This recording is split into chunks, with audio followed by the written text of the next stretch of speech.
Chapter 10. That Holy Communion is not to be lightly foregone. Christ. Come regularly to the fountain of grace and divine mercy, the fountain of goodness and all purity, that you may be healed of your passions and vices, and be rendered more vigilant and strong to resist all the temptations and deceits of the devil. For your old enemy knows well the abundant fruit and powerful remedy contained in Holy Communion, and tries by every means in his power to discourage and prevent the faithful and devout from receiving it. Satan's most violent assaults often come upon people whenever they make their preparation for Holy Communion. As it is written in Job, that wicked spirit comes among the children of God to trouble them with his accustomed malice, or to make them fearful and uncertain. In this way he seeks to lessen their love for God, or to destroy their faith, that they may perhaps entirely abandon communion, or come to it with little devotion. But pay no regard to his snares and cunning illusions, however vile and horrible, and hurl back these fantasies on his own head. Treat the evil one with the contempt and mockery that he deserves, and never abandon Holy Communion on account of his insults and disturbances. People are often hindered by an undue concern about devout feelings, and by anxieties about confession. In such cases, follow the advice of a wise director, and lay aside all scruple, for it is an obstacle to the grace of God and destroys all devotion of the mind. Do not postpone receiving communion for every little worry and doubt, but go at once to confession, and willingly forgive all who have done you ill, and if you have done ill to anyone, humbly ask pardon, and God will gladly forgive you. Of what use is it to delay confession or to put off Holy Communion? Cleanse yourself at once, spit out the poison quickly, and take the remedy without hesitation. Swift action will aid you better than delay. If for some reason you put it off today, tomorrow some greater evil may befall you. In this way you may be kept from communion a long while, and become more unfit than ever.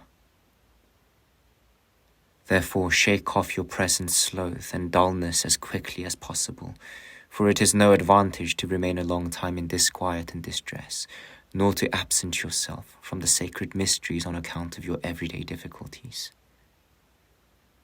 On the contrary, it is very hurtful to delay communion over a long period, for this often results in sloth and spiritual dryness.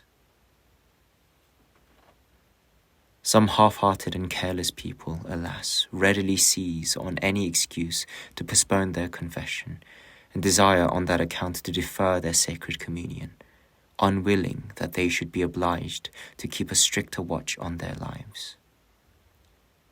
How small the love and feeble the devotion of those who so lightly put off Holy Communion. Happy the man and dear to God who so keeps his heart and life pure, that he would be eager and well prepared to communicate daily if it were possible, and if he might do it without appearing remarkable. He who sometimes abstains out of humility or is legitimately prevented is to be commended for his reverence. But if sloth has crept upon him, he must rouse himself with all his energy, and God will strengthen his desire for the sake of his good intent, which he regards with especial favor. Whenever anyone is unavoidably prevented, then so long as he preserves a good will and holy desire for communion, he will not lose the benefits of the sacrament. For anyone who sincerely desires it may on any day and at any hour make unhindered a spiritual communion with Christ to the health of his soul. Nonetheless, on certain feasts and at certain seasons he ought to receive the body of his Redeemer sacramentally with love and reverence, and seek the honor and praise of God before his own consolation. For as often as anyone receives mystic communion and spiritual refreshment, he recalls with devotion the mystery of the incarnation and passion of Christ, and is roused anew to love of him. But he who prepares himself only at the approach of a festival or when custom prescribes it will often be entirely unprepared. Blessed is the man who, whenever he celebrates the Eucharist or receives communion, offers himself to our Lord as a living sacrifice. And when celebrating, be neither too slow nor too hurried, but observe the common usage of those with whom you are living.